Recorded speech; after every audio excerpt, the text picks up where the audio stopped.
Hello दोस्तों, एस्प्रूफ classes में आपका एक बार फिर से हम वेलकम करते हैं। अगली वीडियो में दोस्तों हमने मौलिक अधिकार का शुरुआत किया था। उसमें सिर्फ मौलिक अधिकार के बारे में हमने कुछ बातें पढ़ी थी, सिर्फ और सिर्फ हमने उसमें भूमिका बांधी थी मौलिक अधिकार के बारे में। अब हम इस पार्ट 2 में मौलिक अधिकार का अनुच्छेद 12 से लेके 20 तक में पढ़ेंगे। ठीक है दोस्तों, तो चलिए हम इस वीडियो को स्टार्ट करते हैं। पहला क्या है? अनुच्छेद 12। ठीक है दोस्तों, अनुच्छेद 12 में क्या है? राज्य की परिभाषा। राज्य की परिभाषा पहले मैं आपको बताता हूँ। राज्य की परिभाषा, ये राज्य जो आप समझ रहे हैं वो राज्य नहीं है, जैसे कि उत्तर प्रदेश हुआ या बिहार, उस राज्य के बारे में यहाँ नहीं बोला जा रहा है। राज्य की परिभाषा का मतलब यह है कि भारत का कोई भी चीज अगर वो भारत के सीमा में आता है, कोई भी रिसोर्सेस, कोई भी चीज, समझ सकते हैं आप, जैसे कि नदी, पहाड़, कुछ भी है, वह एक भारत का राज्य है। अगर वह भारत की सीमा में आता है तो वह भारत का एक राज्य है। इसका मतलब यही है कि राज्य की परिभाषा आप यहां समझ सकते हैं आप लोग। ठीक है, अब नोट पढ़िए क्या लिखा है। राज्य शब्द की उत्पत्ति मैकियावेली ने किया था। ठीक है, जबकि भारत का मैकियावेली आचार्य चाणक्य कहते हैं। आचार्य चाणक्य के बारे में आप जानते ही होंगे, चंद्रगुप्त मौर्य के गुरु भी थे। ठीक है, चलिए आगे बढ़ते हैं हम अनुच्छेद 13 में।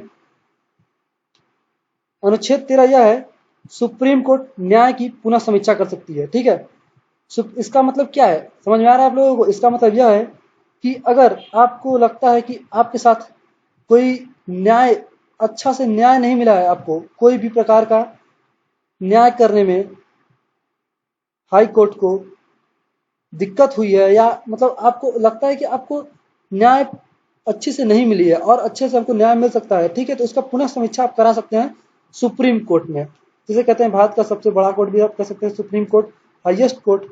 ठीक है, चलिए अब आगे बढ़ते हैं। यहां से शुरू होता है आपका अनुच्छेद 14 से 18। यह है समानता का अधिकार। ठीक है, समानता मतलब समझ सकते हैं एक बराबरी का अधिकार। ठीक है, अनुच्छेद 14 क्या कहता है, देखिए आप लोग। विधि के समक्ष समानता, यह अनुच्छेद ब्रिटेन से लिया गया है। विधि के समक्ष समानता का मतलब आज समझ रहे हैं आप लोग दोस्तों? इसका मतलब यह है कि कानून सबके लिए बराबर है। हर एक, छोटे, गरीब आदमी या अमीर आदमी, किसी भी प्रकार का वो मनुष्य है, अगर वो भारतीय है तो उसके लिए कानून बराबर है। इसका मतलब यही है। यह अनुच्छेद ब्रिटेन से लिया गया है, मतलब यह अनुच्छेद हमने हमारा देश इंग्लैंड से लिया है। ठीक है, और इसका मतलब यह है कि किसी भी प्रकार के लोग हैं, उनके लिए एक प्रकार का कानून है हमारे देश में। ठीक है, चलिए अनुच्छेद 15 क्या कहता है।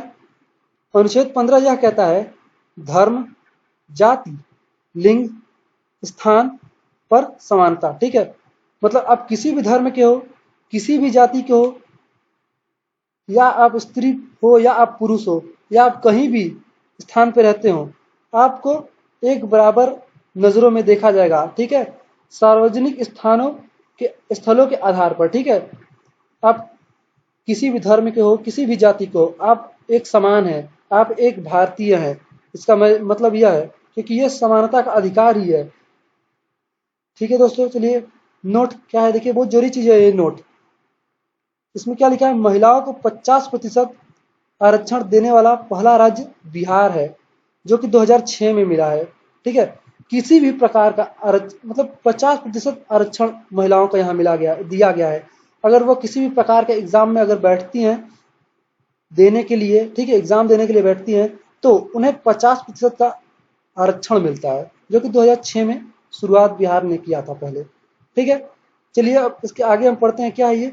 यह है अनुच्छेद 16। ठीक है, देख सकते हैं आप लोग, इसमें अवसर की समानता, लोक नियोजन रोजगार की समानता, मतलब अवसर की समानता मतलब सबको एक बराबर अवसर मिलेगा कार्य करने का। जिस तरह मनरेगा देख सकते हैं आप, इसी प्रकार से चल रहा है, सबको एक बराबर मान के एक बराबर कार्य मिलता है। ठीक है, रोजगार दिया जाएगा एक बराबर।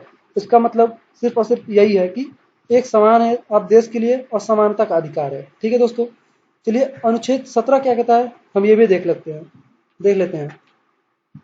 इसमें लिखा है छुआछूत या अस्पृश्यता का अंत। ये देखिए ब्रैकेट में दलित वर्ग लिखा है, इसका मतलब यह है कि पुराने समयों में, पास्ट में भारत के, हम लोग दलित वर्गों को काफ़ी, हमारे देश के लोग दलित वर्गों को काफ़ी प्रताड़ित करते थे। तो इसमें यह दिया गया है कि वो दलित लोग भी, मतलब सब लोग हम एक बराबर हैं, कोई दलित नहीं, कोई कुछ नहीं, सब भारतीय हैं, सब एक हैं। इसमें छुआछूत का अंत यही बताता है यहाँ पे दोस्तों, ठीक है। चलिए अनुच्छेद 18 में आते हैं। अनुच्छेद 18 क्या कहता है, उपाधियों का अंत, लेकिन शिक्षा और सेना को छोड़कर, ठीक है। उपाधियों का, अगर आप कोई भी विभाग में सरकारी कर्मचारी हैं तो आप किसी भी पद पे हो, आप अपने नाम के आगे वह उपाधि नहीं लगा सकते हैं। किंतु अगर आप टीचर हैं तो आप टीचर आप लगा सकते हैं, टीचर का अपने नाम के आगे। अगर सेना में आप कुछ हैं तो कमांडर ऑफिसर हैं या कुछ भी है, ठीक है, तो आप अपने आगे कुछ भी जो भी हैं उस पद पर हैं वो अपने नाम के आगे लगा सकते हैं। लेकिन ये दोनों अगर छोड़ के आप किसी भी विभाग में हैं तो अपने नाम के आगे ऐसा कोई पद का नाम नहीं लगा सकते, ठीक है दोस्तों। चलिए इसके आगे पढ़ते हैं। स्वतंत्रता का अधिकार, जो अनुच्छेद 19 से लेके 20 तक है, ठीक है। हमें क्या क्या स्वतंत्रता का अधिकार, हमें क्या अधिकार है। अनुच्छेद 19 के 6 भाग भी हैं, आप देख सकते हैं दोस्तों। पहले अनुच्छेद 19 के ही 6 भाग हैं। ये 6 भाग क्या कहते हैं देख लीजिए पहले।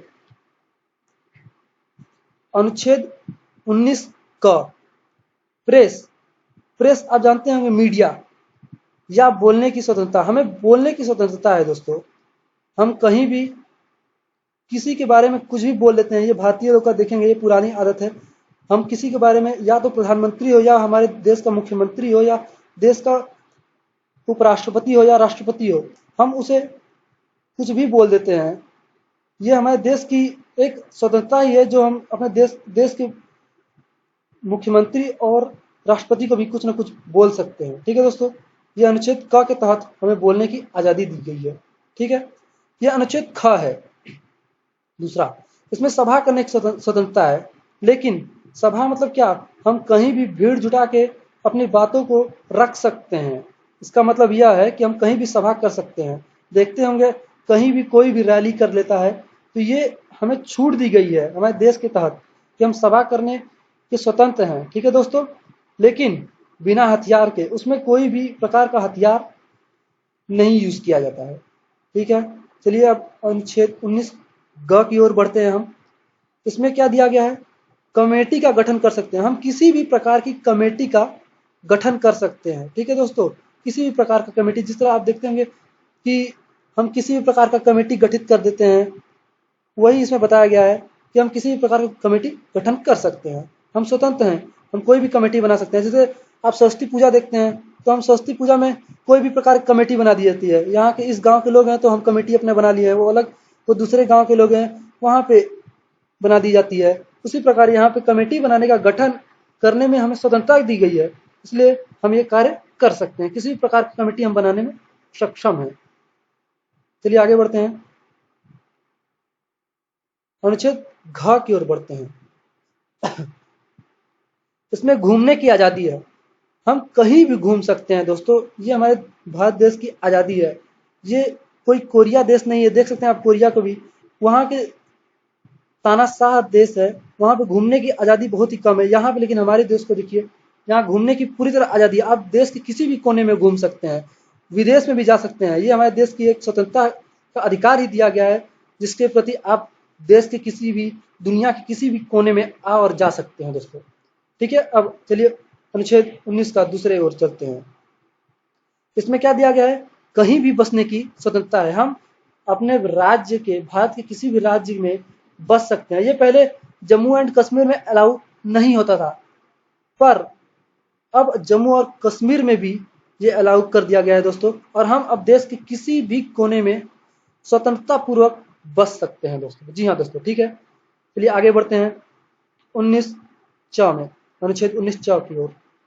इसमें क्या दिया गया है, व्यापार करने की स्वतंत्रता है। हम व्यापार किसी भी देश के कोने बिजनेस हम कर सकते हैं।